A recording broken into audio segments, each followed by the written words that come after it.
ejaculation. It happens a lot in older guys who kind of get things screwed up, I guess.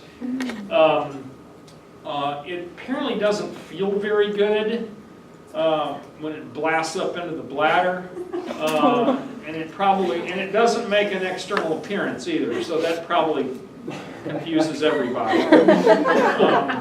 But that's what this line down here is about.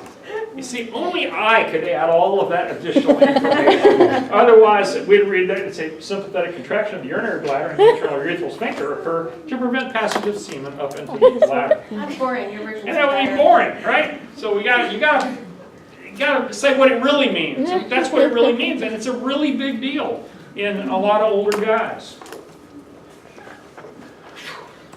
Ejaculation occurs as powerful rhythmic contractions. Everything is going. It's quite pleasurable, I'm told, for men. And it's followed by a total relaxation. The erectile tissue becomes detumescence. Detumescence means soft or flaccid or limp. And that's the end of the story. Impotence on the part of men is a complicated thing.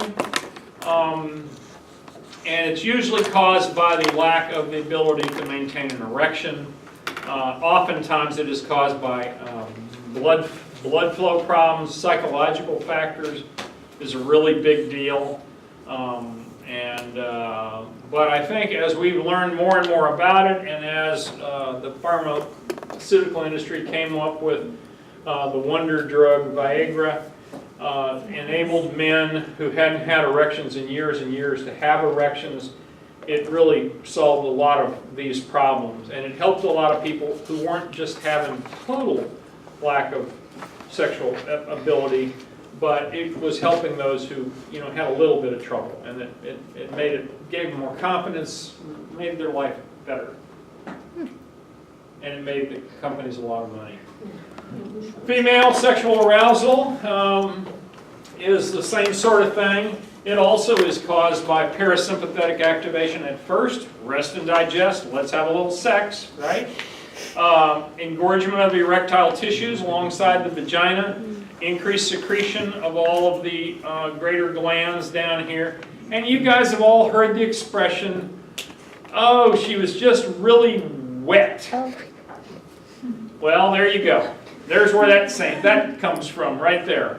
Because when you get thinking about sex and you get some activation down there of the parasympathetic system, all of those glands start weeping, and the wall of the vagina itself just starts pouring out the water, getting ready for the act. The blood vessels in the vaginal walls get full of blood. It becomes nice and warm, and so forth. The fluid comes out of those tissues, goes out onto the surface of the vagina.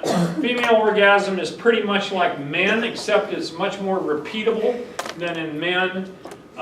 It's accompanied by the peristaltic contractions of the uterus and the vaginal walls, rhythmic contractions of the bulbospongiosis and the issue of cavernosus. Now, that's a really powerful slide right there, because back in the day, and I'm talking about in the years that I first started practicing, the family doctors in our town, whenever a woman had had her last child, say she wanted to have 4 kids, she's 36 years old, she's had 4 kids, she doesn't want to have any more, even if she lost a kid or 2, she still wouldn't want to have any more, they would send them for a hysterectomy. And the way the doctors would put it, well, gosh, Mrs. Jones, you've been in here the last 3 months complaining about your periods and how they're hard and heavy, and you're having to buy all these Tampax and all this other stuff. And, you might just consider having a hysterectomy. And so they would send all of these women, and I'm talking hundreds of thousands of women in America a year, were being referred to a surgeon for a hysterectomy. And the surgeon, is not going to slap a gift horse in the mouth. And if the lady wants it, and the other doctor has already referred her for it, so he obviously thinks it would be a reasonable thing to do, and so they did it. And so there's lots and lots of ladies in America that were undergoing hysterectomy, removal of the uterus, But the doctors weren't telling them because we didn't know enough. I think part of it, in all honesty, the doctors didn't know how important the uterus was in terms of sexual pleasure. The uterus may just be sitting there and it's not going to be used for babies anymore, but it does contract, and that contributes to the good feelings of a female orgasm. So that was one of the things that turned the corner on all of this. And the other one was HRT. Let me make sure, let me tell the HRT story. HRT, and you have a PhysioX about it. HRT is hormone replacement therapy, okay? And the way it used to work was, lady gets to menopause, and she's 50 years old now, and her ovarian function is going down. She's probably not going to be able to have any more kids if she wanted to. And then she starts having these crazy things called hot flashes. And hot flashes are caused by lack of estrogen in your body, and these are miserable. Having lived through a menopause at my house, it's no fun. The women are suffering. They're breaking out in a sweat. They feel hot as hell. They're taking clothes off at church, you know, because they're just so hot. It's a very miserable feeling. And yet the doctors had this wonderful pill in their hand, which was called estrogen, that they could give to the ladies, and it would make those all go away immediately. Well, the other thing was, the doctors knew all about these ladies having osteoporosis. And we knew that estrogen would prevent them from getting osteoporosis. So there you had two really good reasons to give ladies HRT. Estrogen, a little bit of progesterone thrown in there as well. It was a monthly pill, or a daily pill. It was called Premarin. And they would, you know, there was 50 million women in America on HRT, hormone replacement therapy. And then somebody said, you know, we never have really studied that very well. I wonder if it really works, given all these millions of ladies HRT. And so they organized this study, and it was a huge study. It was going to be something like 10,000 ladies were going to get Premarin, and 10,000 were going to get sugar pills. Okay, and they weren't going to know which they were getting. Their doctors weren't going to know. No one was going to know except the guys that administered the study. And the only way you could find out was you call up and say, well, I got Mrs. Jones. She's having all kinds of problems. She's case number 9,267 in the study. Is she really getting the hormones or not? And once that happened, she got thrown out of the study. But they would tell them. Anyway, the study was supposed to go for 15 years.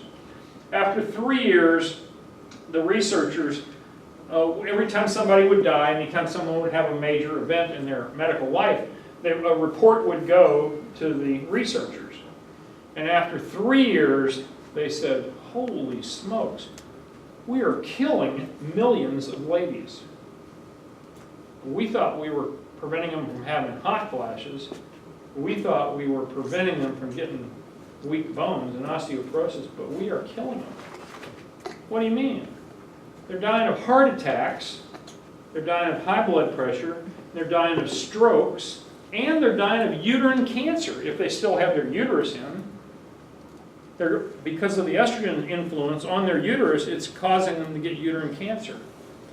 And so when the researchers, even though they were only 3 years in the study, the results were overwhelming. It was overwhelming that this was killing more ladies than it was helping. In fact, the things it was helping with weren't near as serious as dying. I mean, hot flashes may be serious to the ladies that's got them, but they're not going to kill her. And osteoporosis, there's lots of other treatments for osteoporosis. And so the study was canceled, and no one in America today is on HRT. And doctors, it's malpractice if they put ladies on HRT anymore. Does that mean they stopped making Premarin? That what? They stopped making Premarin? I think so. I mean, it may still be on the shelf somewhere, but it's not being prescribed hardly ever. Yeah. Is that just for like HRT being just like prescribed for this or in general? Because I'm under the impression HRT is very common in current medical practice. It's not. It is not. It'd only be in the cases of someone like they weren't making any estrogen at all or some other weird. No, I think you'd be a very weird case to get any estrogen at all prescribed for you. Yes, Now, let me just say that if you watch the news and watch the ads on TV, and they'll talk about how you can get this wonderful new medicine for vaginal dryness, okay? That was another thing that HRT used to help with. And ladies are just screaming and screaming, saying, I got this vaginal dryness, I can't stand to have sex anymore, I can't stand anything about it. Give them a little estrogen. Well, that's certainly one answer. One of the, but it's actually a physical changes of the lining of the vagina.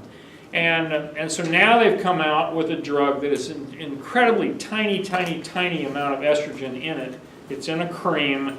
It's absorbed right into the vaginal mucosa. It doesn't get circulated around through your body, which is going to cause you heart attacks, strokes, and uterine cancer.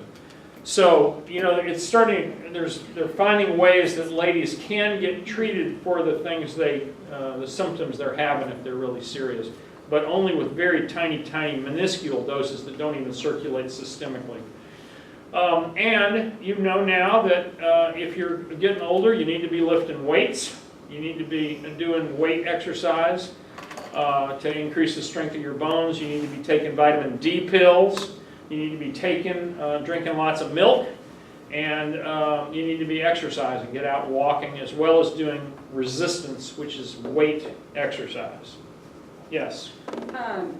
Does the birth control pill then help at all with bone strength because of the low doses of estrogen? I would say no, but people beyond the age of ovulation, so if you're 52 years old and you want to keep taking birth control pills so you'll have a little estrogen, I don't think it's enough to do that. I don't think it'll change. The doses of estrogen were pretty high in the old HRT. So what about, because I've heard this be recommended that when you're younger, take calcium chews and stuff to build up your bone density.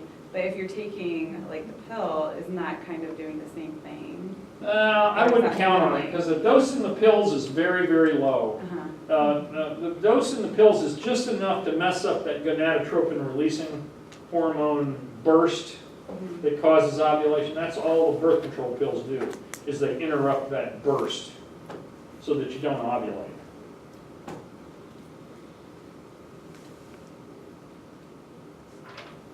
Other questions? Was that hand up? The counter of that is like when you're on depot, like they recommend that you take a calcium Oh, supplement. well, they're going to recommend you take calcium all the time. If you got 2 X chromosomes, start taking your calcium.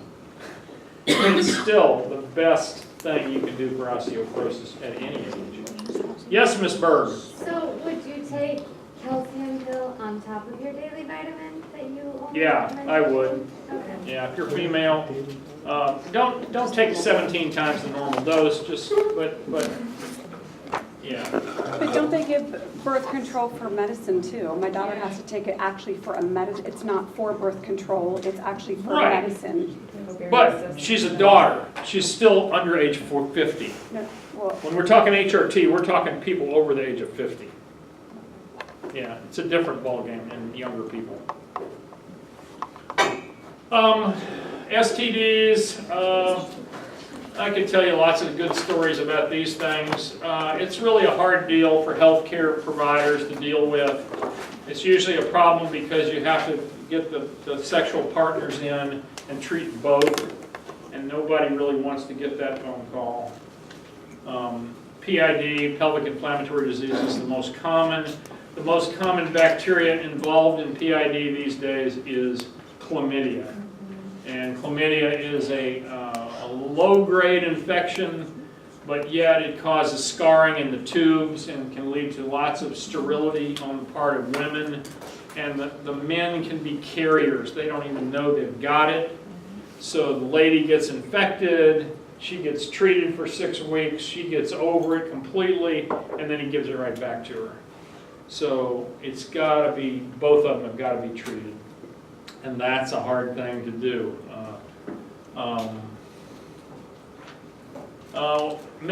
Women go through menopause, men go through andropause. It's more gradual, it's over a longer period of time. And a lot of men have sexual function, well into their 70s or 80s, but women don't. Usually 99% of women have been through the menopause by the age of 55 of them. So if you hear about your grandma who was still having periods when she was 66, she probably wasn't. She's probably bleeding from her uterine cancer.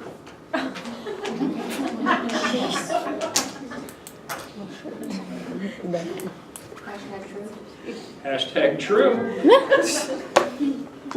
Perimenopause is the period around menopause where you start getting real irregular periods. They start slowing down. You start running out of those primordial follicles, and you don't ovulate. Once you don't ovulate, you're in menopause. I think we've talked about this. This is what I was kind of skipped to when I was talking about the HRT stuff. Let's just leave it at that. On men, it's just a terrible problem. Their circulating testosterone begins to decline about 50 to 60 for sure. Their sperm production continues, however, and eventually, thankfully, their sexual activity gradually decreases. Males, if you can't have babies and you're undergoing a workup, okay, I'm sorry. Will you finish? I'll finish right now. Okay, thank you, sorry. Yes, I'm sorry too. I'm sorry I went long. There's a class that followed us in here. Sure you're in the right room? Yeah. Anyway, so let's quit there. I don't think there's anything significant coming up.